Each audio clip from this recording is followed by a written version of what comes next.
Il fallait du courage et surtout une vision politique pour imaginer et comprendre qu'un projet pour tous les arts et tous les publics comme le 104 devait s'inscrire dans un quartier comme celui-ci pour prendre toute son ampleur. Un quartier malmené par le passé, oublié, mais en vivant dans ce quartier, on sent tout le potentiel qu'il recèle.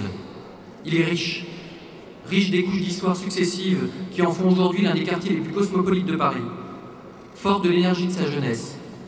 Toutes choses qui font et devraient faire encore plus dans l'avenir la singularité et l'attrait d'une grande capitale comme Paris. Il fallait un courage et une vision politique pour penser... Il fallait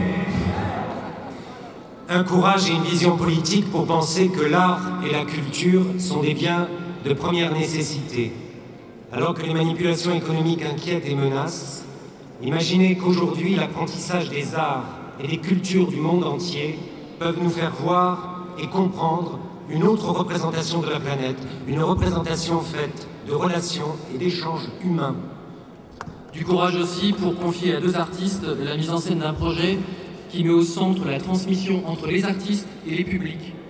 Deux artistes qui croyaient et croient plus que jamais qu'accueillir du public dans un atelier peut changer une vie. Mais le courage et l'imagination ont des voix, des visages. Il fallait donc des femmes et des hommes pour passer à l'acte et permettre de vous accueillir aujourd'hui ici au 104 rue d'Aubervilliers. Donc nous voulons les remercier. Avant tout, Bertrand Delanoë, l'homme du début, celui qui a impulsé et celui qui a permis que cela existe. Mais avant lui, Roger Madec, qui a dit « Ah, dans cet endroit, il pourrait se passer quelque chose ». Cette chose qui existe aujourd'hui. Christophe Girard, enveilleur, éclairé, amateur d'art. Et puis, ceux qui ont compris les enjeux et l'histoire du bâtiment dans lequel nous sommes. Jacques Pajot, Marc Issépi, avec l'atelier Novembre, ce sont les architectes.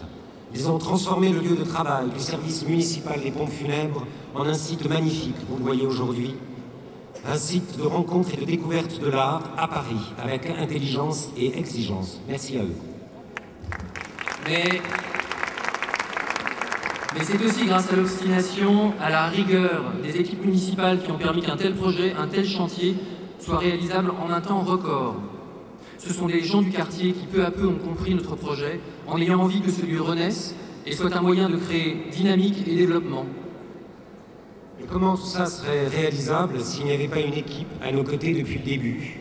Alors nous voulons féliciter toutes celles et tous ceux qui, parfois au-delà du raisonnable, sans compter, ont dû faire qu'en un temps condensé, le 104 ouvre ses portes.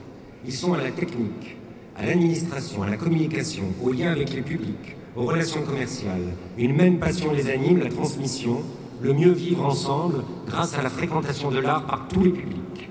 Merci également aux mécènes de nous accompagner dans cette aventure, l'aventure du 104. Et pour terminer, nous voulons saluer celles et ceux qui, déjà au travail, dans les ateliers, partout autour de nous, préparent les rencontres et les rendez-vous avec les publics.